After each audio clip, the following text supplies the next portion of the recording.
নমস্কার, রান্নার আনন্দ চ্যানেলে আপনাদের সবাইকে স্বাগত জানাই। একঘেয়ে বাঁধাকপির তরকারি, বাঁধাকপির ঘন্ট, বাঁধাকপির চচ্চড়ি এইসব খেয়ে বাড়ির সকলে বাঁধাকপির প্রতি অরুচি লেগে গেছে? তাহলে বলবো বাঁধাকপিকে একবার এইভাবে রান্না করে দেখুন। আমি চোখ বন্ধ করে বলতে পারি যে এইভাবে বাঁধাকপি রান্না করলে বাড়ির সকলে খেয়ে আপনার প্রশংসায় পঞ্চমুখ হবে। তাহলে চলুন শুরু করা যাক। তো সবার প্রথমে আমি এখানে নিয়ে নিয়েছি একটা বাঁধাকপি। বাঁধাকপিটাকে প্রথমে একদম কুচি কুচি করে কেটে নেব যতটা সম্ভব। বাঁধাকপিটাকে প্রথমে আমি ধুয়ে নিয়েছি, তারপর কেটে নিচ্ছি।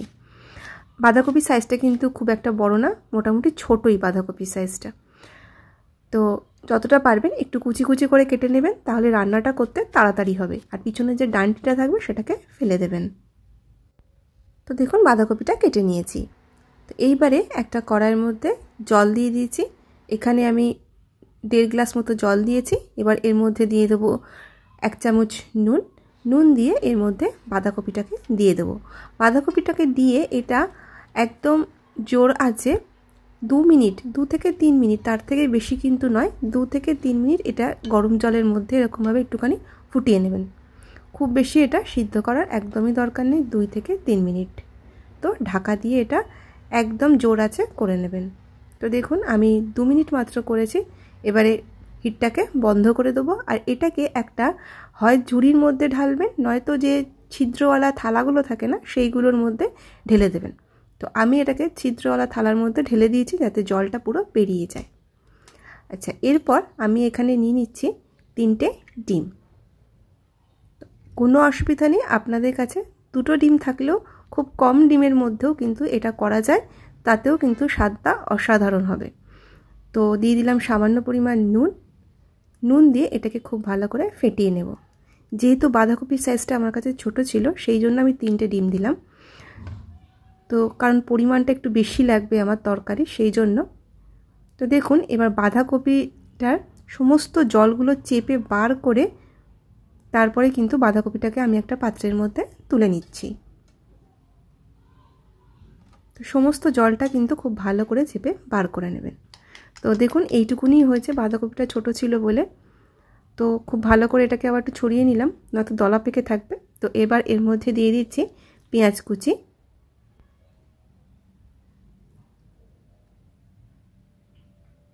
দিয়ে দিচ্ছি টমেটো কুচি, সাথে দিয়ে দিচ্ছি ধনেপাতা কুচি, দিয়ে দিচ্ছি 2 চামচ বেসন, সাথে দিয়ে দিচ্ছি 2 চামচ কর্নফ্লাওয়ার। যদি কর্নফ্লাওয়ার আপনাদের কাছে না থাকে তাহলে চালের গুঁড়ো দেবেন। তো চালের গুঁড়োটা থাকলেই আমি দিতাম, কিন্তু আমার কাছে নেই বলে আমি কর্নফ্লাওয়ার দিয়েছি। দিয়ে দিলাম পরিমাণ মতো নুন, দিয়ে দিচ্ছি খুব সামান্য একটুখানি কাশ্মীরি লাল লঙ্কার গুঁড়ো, দিয়ে দিচ্ছি খুব সামান্য একটুখানি হলুদ গুঁড়ো, আর যে 3টে ডিম ফেটিয়ে রেখেছিলাম সেটাকে এর মধ্যে দিয়ে দিলাম। তো যেটা আমি বললাম যে যেহেতু আমার তরকারির পরিমাণটা বেশি দরকার ছিল সেই জন্য আমি 3টে ডিম দিয়েছি, কিন্তু যদি বাঁধাকপিটা বড় সাইজের হতো আমার কাছে থাকতো তাহলে কিন্তু আমি 2খানা ডিম দিয়ে এটা করতাম। তো এবারে খুব ভালো করে সমস্তগুলো মিশিয়ে নেব। দেখুন আমি মিশিয়ে নিয়েছি। তো এবারে এর মধ্যে দিয়ে দেবো আমি একটুখানি কাঁচা লঙ্কা কুচি। কাঁচা লঙ্কার কুচিটা দিতে ভুলে গিয়েছিলাম। তো ঝালটা আপনাদের পরিমাণ মতো দেবেন। তো এবারে এটাকে খুব ভালো করে আবারও ফেটিয়ে নেব। এটা কিন্তু খুব ভালো করে ফেটানোটা জরুরি, যাতে বেসনটা দলা পেকে না থাকে, আর ডিমটাও যাতে খুব ভালো করে ফেটানো হয়, তাহলে কিন্তু এটা ভালো হবে। তো খুব ভালো করে ফেটিয়ে নেবেন সমস্ত কিছু একসাথে। তো এবারে আমি একটা ফ্রাইং প্যানের মধ্যে দিয়ে দিলাম বড় চামচের 1 চামচ সাদা তেল। এটাকে আপনি সর্ষের তেলও দিতে পারেন। তেলটা খুব ভালো করে গরম করে নিলাম। এবারে এই সমস্ত মিশ্রণটাকে ঢেলে দিলাম এর মধ্যে।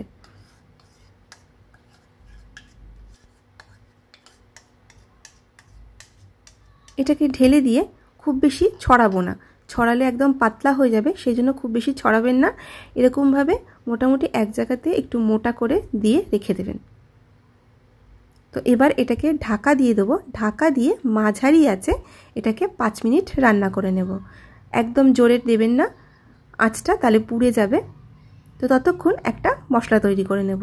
একটা গ্রাইন্ডারের মধ্যে দিয়ে দিচ্ছি 2টো কাঁচা লঙ্কা, দিয়ে দিচ্ছি 6খানা রসুনের কোয়া, ঝালটা আপনাদের পরিমাণ মতো দেবেন।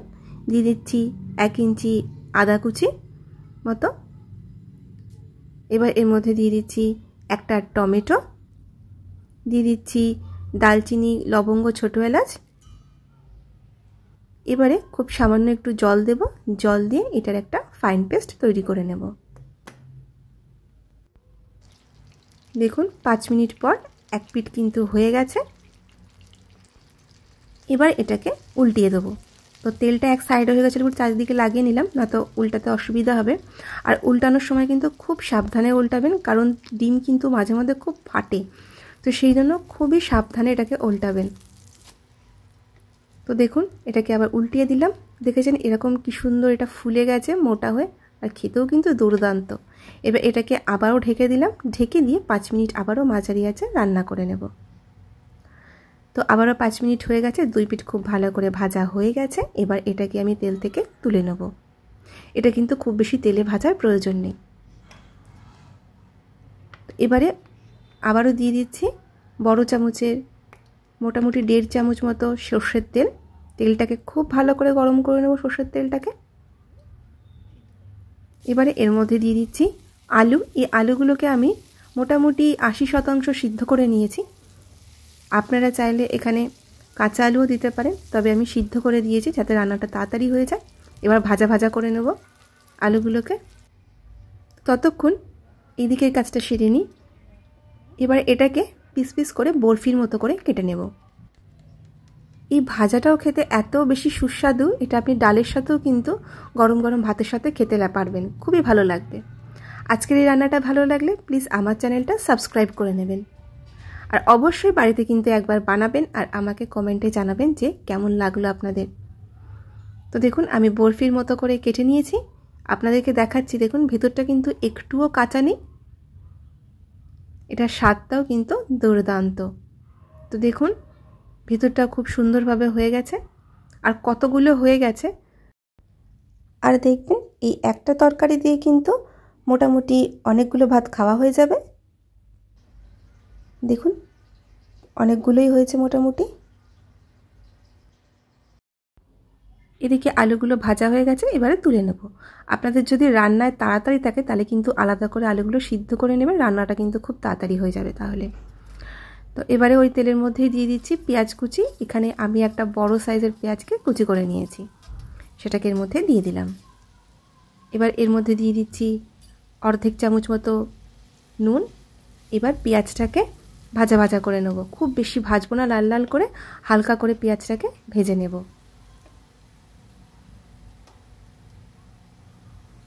তো পেঁয়াজটা দেখুন ভাজা ভাজা হয়ে গেছে, এর থেকে বেশি ভাজবো না পেঁয়াজটা। এবারে এর মধ্যে দিয়ে দেবো যে মশলাটাকে পেস্ট করেছিলাম, সেটা এর মধ্যে দিয়ে দিলাম, আদা রসুনের। এবারে এটাকে একটু তেলের মধ্যে জোর আছে একটুখানি নাড়াচাড়া করে নেবো ভালো করে, যাতে আদা রসুনের কাঁচা গন্ধটা চলে যায়। এবারে খুব সামান্য একটুখানি জল দিয়ে দিচ্ছি। আগে তেলের মধ্যে একটুখানি ভেজে নেবেন, তারপরেই জলটা দেবেন। তো গ্রাইন্ডারটা ধুয়ে আমি জলটা দিয়ে দিলাম। এবারে তেল আর মশলা আলাদা হওয়া অবধি আমি রান্না করে নিচ্ছি। এবারে এর মধ্যে দিয়ে দিচ্ছি কিছু মশলা, দিয়ে দিচ্ছি 1 চামচ জিরের গুঁড়ো, 1 চামচের থেকেও কম অর্ধেক চামচ ধনের গুঁড়ো, দিয়ে দিচ্ছি অর্ধেক চামচের থেকেও কম কাশ্মীরি লাল লঙ্কার গুঁড়ো, দিয়ে দিচ্ছি তার থেকেও কম হলুদ গুঁড়ো, দিয়ে দিচ্ছি এখানে খুব সামান্য একটুখানি হিং। এটা পুরোপুরি অপশনাল, না থাকলে দেওয়ার দরকার নেই, তাতেও খেতে ভালো হবে, কিন্তু হিঙের গন্ধটা যেহেতু ভালোবাসে আমাদের বাড়ির লোকের, তাই জন্য দিয়ে দিলাম। তো এবারে খুব সামান্য একটু জল দিয়ে দেবো যাতে মশলাটা পুড়ে না যায়। এবার এর মধ্যে আলুগুলোও দিয়ে দেবো। এবার আলু আর সমস্ত মশলাকে খুব ভালো করে তেলের মধ্যে কষিয়ে নেব। রান্নাটা ভালো লাগলে প্লিজ একটা লাইক অন্ততপক্ষে করবেন। আপনাদের কিন্তু একটা লাইকও আমাদের অনেকটা উৎসাহ যোগায়, তো দয়া করে প্লিজ একটু লাইক করে দেবেন। তো এবারে ঢাকা দিয়ে দিলাম, একটুখানি 5 মিনিট মতো রান্না করে নেব। তো 5 মিনিট মতো রান্না করে নিয়েছি। এবার নেড়ে চেড়ে এর মধ্যে দিয়ে দেবো পরিমাণ মতো জল। তো জলটা প্রথমে একটু বেশি দিচ্ছি, কারণ ডিমগুলোকে দিয়ে এর মধ্যে ফোটাতে হবে, সেই জন্য। তো দিয়ে দিলাম। এবার আপনি গ্রেভিটা কীরকম রাখবেন সেই বুঝেই জলটা দেবেন। তো আমি পরিমাণ মতো একটু নুন দিয়ে দিলাম, আর এটাকে 1 ফুট মতো হতে দেব। তো দেখুন 1 ফুট হয়ে গেছে। এবারে এর মধ্যে বরফির করে কাটা ডিমগুলোকে দিয়ে দিচ্ছি। ডিম আর যে বাঁধাকপিটা ছিল একসাথে সেটাকে দিয়ে দিলাম এর মধ্যে। একটু ঝোলের মধ্যে ডুবিয়ে ডুবিয়ে দেবেন, নয়তো এর মধ্যে রস ঢুকবে না। এগুলো কিন্তু খুব সফটও, ভেতরটা কিন্তু একদমই শক্ত না, তাও ঝোল ঢোকার জন্য ঝোলের মধ্যে দিয়ে দেবেন। এবার এটাকে কিন্তু ঢাকা দিয়ে দেবো। ঢাকা দিয়ে মাঝারি আছে এটাকে 5 মিনিট হতে দেব।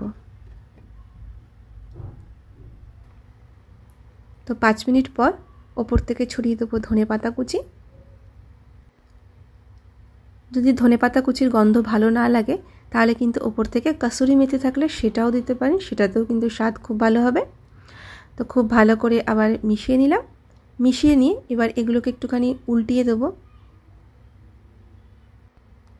তো উল্টিয়ে দিয়ে ঢাকা দিয়ে দেবো। ঢাকা দিয়ে হিটটাকে কিন্তু বন্ধ করে দেবো, আর এটাকে রান্না করব না, এটা গরমে গরমেই অনেকটা হয়ে যাবে। তো দেখুন আমি 5 মিনিট ঢাকা দিয়ে রেখে দিয়েছিলাম। তো এবারে এটাকে সার্ভ করব। বাড়িতে অবশ্যই এইভাবে একবার বানাবেন বাঁধাকপির তরকারি ডিম দিয়ে, দেখবেন বাড়ির সকলে খেতে ভীষণ পছন্দ করবে, আর এই একটা তরকারি দিয়ে সমস্ত ভাত খাওয়া হয়ে যাবে বাড়ির সকলের। যদি আজকের রান্নাটা ভালো লেগে থাকে তাহলে প্লিজ একটা লাইক করবেন দয়া করে, আর অবশ্যই আমার চ্যানেলটা সাবস্ক্রাইব করে নেবেন। সকলকে ধন্যবাদ রেসিপিটা পুরো দেখার জন্য। তো আমি এটাকে আজকে গরম গরম ভাতের সাথে সার্ভ করছি। আপনারা কিন্তু এটা রুটি দিয়েও খেতে পারেন, ভীষণ ভালো লাগবে। তাহলে আজকের মতো বিদায় নিচ্ছি, আবারও দেখা হবে নতুন একটা রেসিপির সাথে আগামী দিনে।